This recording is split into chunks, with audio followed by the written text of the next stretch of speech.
तो आज की जो केस फाइल है उसका नाम है खून का खेल। आइए इस गुत्थी को परत दर परत सुलझाने की कोशिश करते हैं।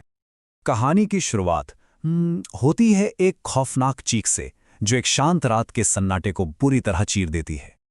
तो चलिए बिना देर किए सीधा चलते हैं क्राइम सीन पर और देखते हैं कि पुलिस को वहां आखिर मिला क्या। तो यहां मिलते हैं हमारे विक्टिम से, अरविंद मेहरा, एक बहुत बड़ा बिजनेसमैन जिसकी दुनिया दौलत और पावर के इर्द गिर्द घूमती थी। लेकिन आज वो अपनी ही स्टडी में बेजान पड़ा है और मौत का ये मंजर किसी भी आम जुर्म जैसा तो बिल्कुल नहीं लग रहा। अब ये जो केस है ना, ये एक क्लासिक लॉक्ड रूम मिस्ट्री है। मतलब एक ऐसा जुर्म जो एक बंद कमरे में हुआ हो, जहां से कातिल का आना या जाना नामुमकिन सा लगता हो। अब सोचिए, जो बात इस सीन को एकदम नामुमकिन बना देती है वो क्या है। पहली चीज, स्टडी का दरवाजा वो अंदर से बंद था। दूसरी, खिड़कियों पर लगी थी लोहे की मोटी मोटी सलाखें। तो फिर तीसरा और सबसे बड़ा सवाल उठता है कि कातिल है कहां? वो अंदर आया तो आया कैसे और बाहर गया तो गया कैसे? तो सवाल घूम फिर के एक ही जगह आता है, और वही इस पूरे केस की जड़ है कि भाई अगर कोई अंदर बाहर आ ही नहीं सकता था तो ये मर्डर आखिर हुआ कैसे। और जानते हैं इस पहेली को और भी ज्यादा उलझाने के लिए वहां क्या था?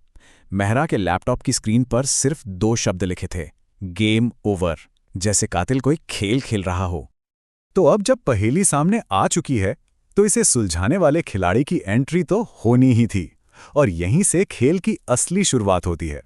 और ऐसे उलझे हुए केस को सुलझाने के लिए वैसा ही दिमाग भी चाहिए।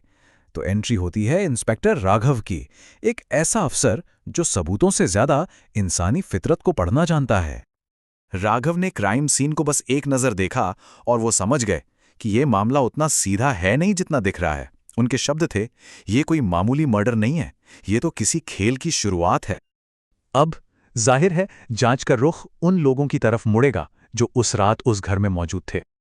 तो शक की सुई आकर अटकती है घर में मौजूद 4 लोगों पर। सबसे पहले पत्नी सुनीता, जिसके पास अब अरविंद की सारी दौलत आ सकती थी। फिर है बेटा आयुष, जिसकी अपने बाप से कह सकते हैं कभी बनी ही नहीं। तीसरा, बिजनेस पार्टनर विक्रम। पता चला है कि हाल ही में एक बड़ी डील को लेकर अरविंद से उसका जबरदस्त झगड़ा हुआ था। और चौथी, पर्सनल असिस्टेंट रिया, जो अरविंद के हर राज की हमराज थी और शायद कुछ ज्यादा ही जानती थी। मतलब मोटिव तो चारों में से किसी के पास भी हो सकता है। तो राघव के सामने ये चारों खड़े हैं। हर किसी के चेहरे पर डर तो साफ साफ दिख रहा है, लेकिन राघव की नजरें वो उस डर के पीछे छिपे असली इमोशंस को पढ़ने की कोशिश कर रही हैं। जब ऐसा लग रहा था कि केस बस इन्हीं 4 लोगों के इर्द गिर्द सिमट जाएगा, तभी एक ऐसी जानकारी सामने आती है जो सब कुछ बदल कर रख देती है। और ठीक उसी वक्त एक कांस्टेबल अंदर भागा भागा आता है और उसके पास एक ऐसी खबर है जो उस पूरे खेल का रुख ही पलट देगी। खबर यह थी कि पुलिस के यहां पहुंचने से भी पहले किसी ने इस मर्डर की खबर दे दी थी। सोचिए, एक गुमनाम कॉल जिसने पूरे केस का नक्शा ही बदल दिया। और जब उस कॉलर की पहचान खंगाली गई तो पुलिस के कॉल लॉग में सिर्फ एक ही अक्षर था, एक्स। ये सुनते ही राघव के दिमाग की बत्ती जल जाती है। वो समझ जाते हैं कि इस खेल में एक 5वां खिलाड़ी भी है जो अब तक पर्दे के पीछे था। वो कहते हैं, तो असली खेल अब शुरू होगा और मैं एक्स को खोज कर रहूंगा।